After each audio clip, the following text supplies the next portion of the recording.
Join me and let's go for a walk. Water walkers learn to wait on the Lord. The disciples had to wait in the storm until the fourth watch of the night before Jesus came to them. Even then, it's not until the very end of the passage that the disciples finally get what they were hoping for, relief from the storm. Why couldn't Jesus have made the wind die down before Peter got out of the boat?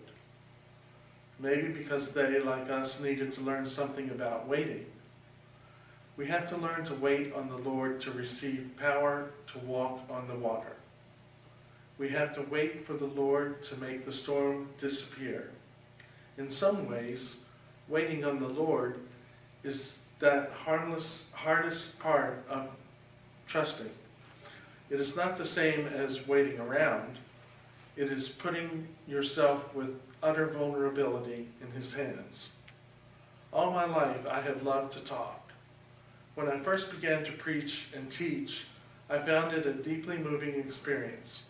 I had some sense that this is what I was made to do.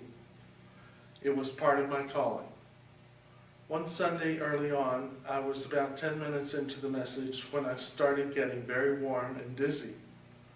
The next thing I knew, I was lying on the ground with several anxious faces checking to see if I was all right.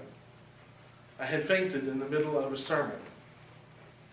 After a year of studying abroad, I returned to the same church. The very next time I went to preach, the same thing happened. I went down 10 minutes into the talk.